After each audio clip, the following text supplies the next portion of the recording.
はいどうも健太です。今東京大学の赤門に来てます。では東大生による東大キャンパスツアーさて今年は、コロナ禍の影響ということで、例年8月に行われている、東大のオープンキャンパスがなくなってしまったそうです。そんな、東大の様子を見たい高校生外部の方に向けて、現役東大生である僕が、東大キャンパスを撮影していきたいと思います。本日は11月3日の文化の日、休日ということで中もキャンパスは人は少ないと思います。それでは赤門から行っていきましょう。東大健太チャンネル。それでは赤門から行っていきましょう。ちょっと待った。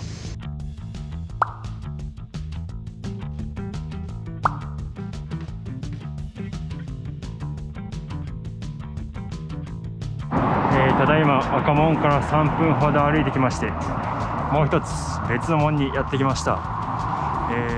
知らない人もいるかもしれませんが、こちらが東大の正門です。赤門と正門はまた別の門になっていて、有名な赤門は正門とは違います。こっちのなんかかなり古びた感じの門が東京大学の正門です。この通りの向こうに有名な安田講堂があります。では入っていきます。はい、東京大学の正門に入りました。現在、新型コロナウイルス感染症の影響で、正門や赤門など門の前で守衛さんに、東京大学の学生は、入校チェックのメールを提示する必要があります。僕はこの Apple Watch を使ってスマートに入校チェックを済ませました。こちら、安田講堂と正門を結ぶ通りのイチョウ並木です。この時期は銀杏がたくさん落ちてますね。それでもまだ、イチョウの葉っぱはかなり緑がかっていて、今年は紅葉は若干遅めかな。それでも11月の、3連休に今年は21から23日に紅葉祭があるんですが、その時期になるとかなり紅葉も進んできて綺麗な景色になります。しかしね、今年はオンライン開催なのでこの景色を皆様が楽しむことは残念ながらできません。はい、いよいよ東大で一番有名な建物安田講堂が見えてきました。東大といったらこの建物、なんなら日本で大学といったらこの建物と言えるくらい有名な建物ですよね。安田講堂は実際東大の学生でもなかなか中に入ることはできず、僕も、昨年行われた学部時代の卒業式に一度入ったきりで、あとあれだな、駒場祭でたまに東大のオーケストラの部活が駒場祭とかにここで演奏するんで、そういう限られた時期にしか東大の学生でも入ることはできません。東大の安田講堂の前にはこんな感じで広場があります。その下には、東大の本郷キャンパスで一番大きな中央食堂というものがあります。それではいろいろ探検していきましょうか。懐かしいな。この辺りのベンチは僕が受験生の頃にその受験の昼休みにこの辺りでお弁当を食べました。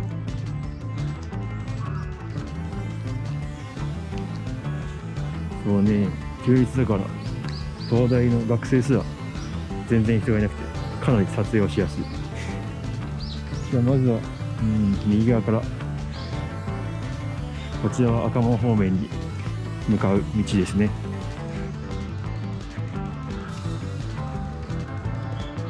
ここにカフェ一応メトロ食堂というものがあります。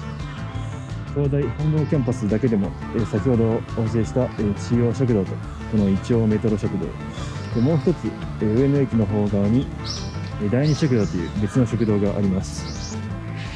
いや、いいですね。なんかこんなに人がいない東大の本郷キャンパスにいるの僕も初めてで、かなり落ち着いた雰囲気を感じます。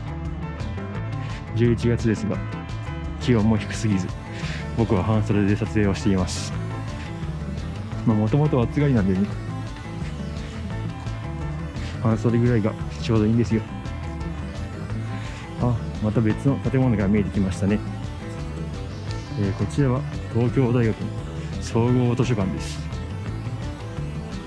僕の別の動画で図書館内部のツアーに関する動画も上げているので、そちらもぜひご覧ください。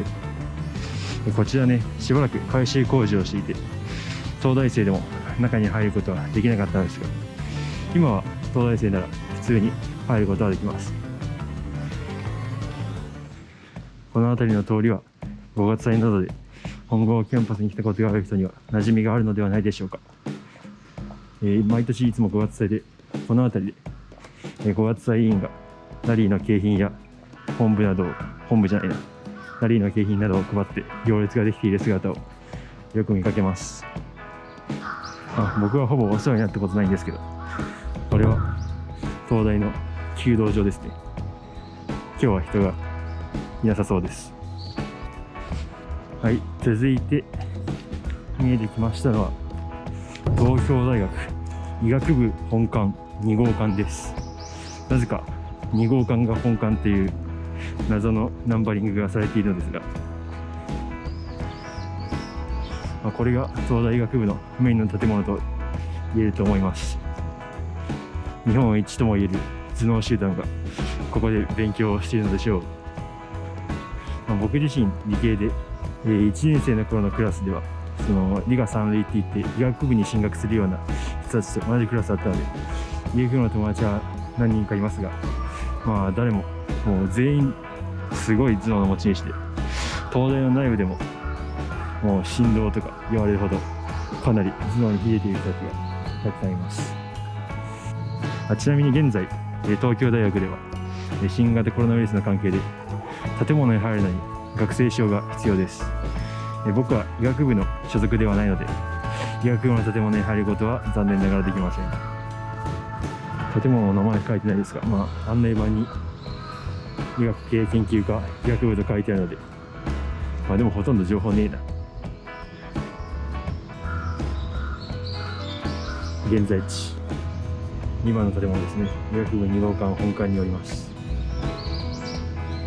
で、本館を見て、こちらの方角が医学部や薬学部などがあるエリアです。この辺りもね、医学部前広場は5月祭などでもかなり賑わいを見せる場所ですね。そうそう、この通りをずっと行くと先ほどお見せした赤門があります。そうですね。では赤門を裏側から見てみましょう。赤門といえば、僕は先ほどの東大中央食堂で提供されていた赤門ラーメンが好きです。ラーメンなんですけど、かなりとろみのかかった赤いあんが乗っていてすごく美味しいです。東大に来たらぜひ一度ご賞味ください。残念ながら現在は東大の学生以外はなかなか入ることが難しい状況ですが、来年になったらまた高校生の皆さんは東大受験を頑張って突破して、ぜひ赤門ラーメンを食べるために東大合格を目指してください。はい、見えてきましたね。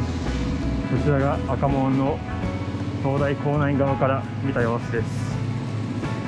かなり趣深いというか、歴史を感じるというか、歴史で言ったら正門も負けてはいないと思うのですが、すいません、かなり工事をやっていて音がうるさいとは思いますが、こちらが赤門です。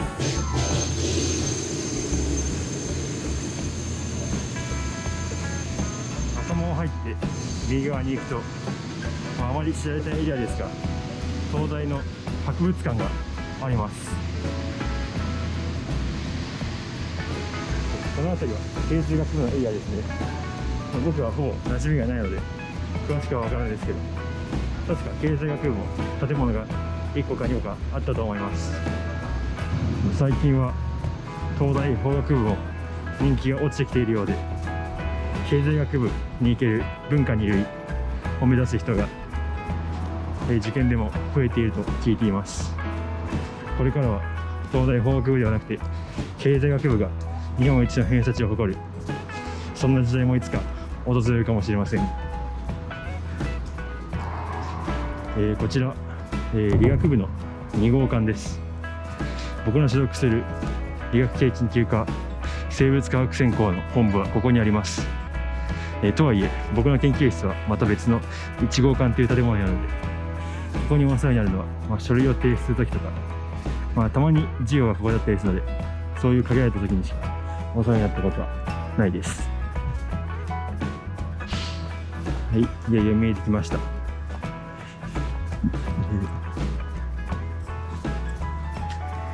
い、東京大学総合研究博物館です。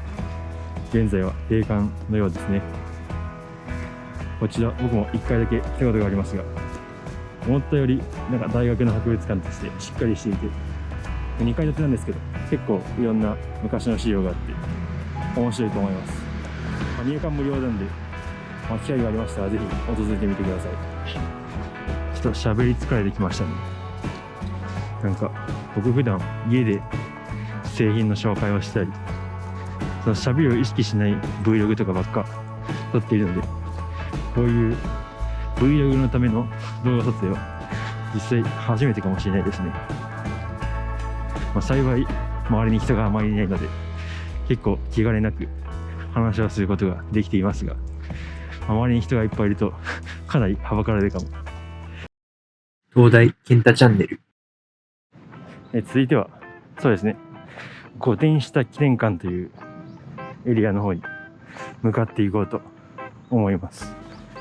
御殿下エリアは、御殿下のグラウンドや、御殿下記念館といって、体育館や、ジムナジウムや、卓球場、プール、トレーニング室などを備えた施設が集まっているエリアです。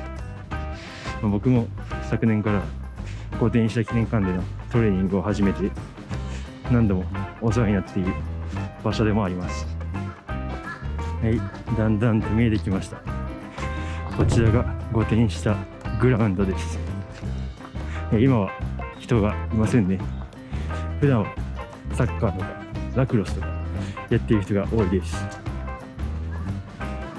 御殿下記念館の方は入館料が東大生でもかかるんですが、こちらのグラウンドは無料で利用することができます。ここからが、御殿下記念館のエリアです。内部は撮影が禁止されているので外からのお届けになります。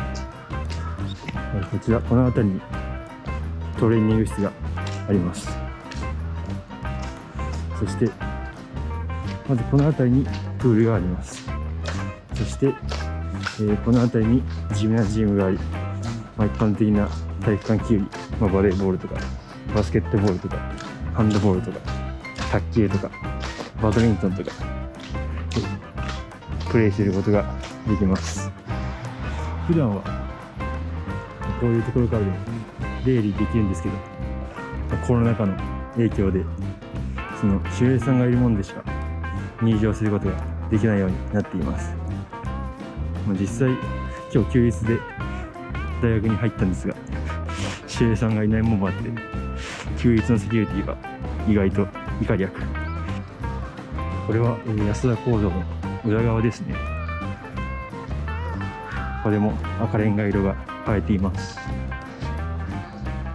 安田講堂の右手側にはいろんな銀行の ATM があるエリアと、東大の生協ショップがあります。今日は祝日のため休業のようですが、普段はこういうところで、いわゆる生協で買えるもの、おにぎりとか飲み物とか簡単な文房具とか買うことができます。そして、こちらからは、中央食堂に入ることができます。東大本郷キャンパスの南側のエリアはだいたい見終わったので、続いては北側のエリアに行ってみましょう。その前に安田講堂の左側にはローソンがあります。普通のローソンと同じように東大だから特別しようというわけではなく、普通のローソンです。ここにコンビニがあるとね、いろんな手続きとかができてかなり便利に使っています。そしてこの辺り一帯は広大な面積を誇る工学部エリア。工学部は1号館からいくつあるのかな、軽く十数個、20個ぐらいあるかもしれない建物がものすごくたくさんありますね。おそらく在籍学生数の一番の学部じゃないかと思います。たまに工学部に用事があると何号館がどこにあるのか未だにわからないことも多くて、毎回地図で確認しています。工学部の人でも分かってないんじゃないかな。そしてこれ、僕にとっては思い出の建物。工学部何号館か忘れちゃった。思い出と言ってて忘れている。僕は東大2回受験したんですけど、2回ともこの建物で受験をしました。理科2類を受験する人はこの建物で受験をすることになるかもしれません。こんな感じです。外観を覚えておいて損はないと思います。この辺りもずっと工学部エリア。この建物とか古くも感じないけど新しさも感じない不思議な雰囲気がありますね。今向かっているのは本郷キャンパスの北側にある弥生キャンパスというキャンパスです。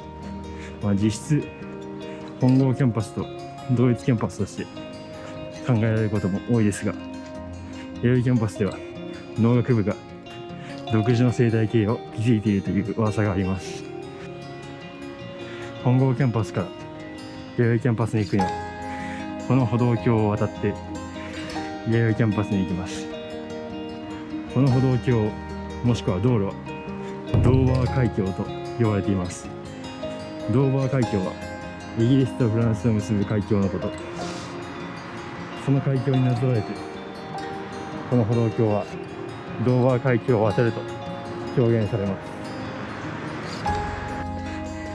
そしてここが弥生キャンパスです。こちらも人がいませんね。この辺りは全て農学部関連の建物が並んでいます。僕もこの辺りはほぼ来ることはありませんが、これが農学部3号館です。おそらく農学部のメインの建物だと思います。この地下に農学部食堂や農学部の生協があります。そんなわけで農学部生は本郷キャンパスに来る必要がなく、そのため農学部は独自の生態系を築いていると言われるというわけです。こちらは IQB 定量生命科学研究所 Institute for Quantitative Biosciences です。以前は文政研分子生物学研究所だったかな、そんなような名前だったんですが、去年から名前が変わりました。こちらも僕の専門と同じように生物系の研究をしているところです。所属が若干かぶっているところもあるようですが、小沢の事情で僕はよく知りません。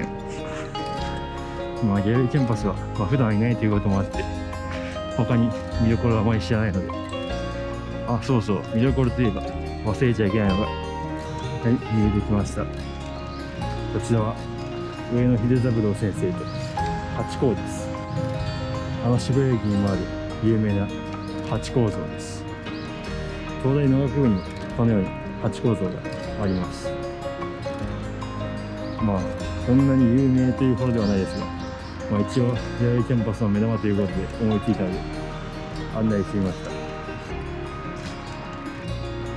では、弥生キャンパスエリアは、このくらいだと思うので、続いて本郷キャンパスエリアの方に戻ろうと思います。2、3分歩いて本郷キャンパスエリアに戻ってきました。東大はキャンパスがかなり広くて、キャンパスの端から端まで行くのに、15分ぐらいかかるんじゃないでしょうか。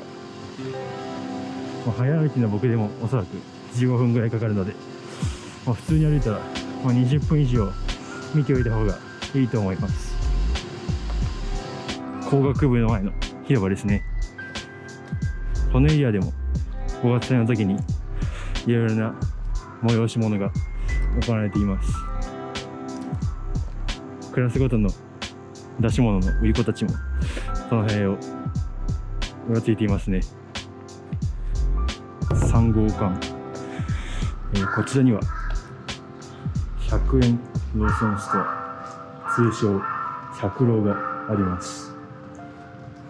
このローソンは、先ほどのローソンとは違って、いわゆる100円ショップのような役割を果たしています。しかし、今日は祝日のためでしょうか、入ることはできません。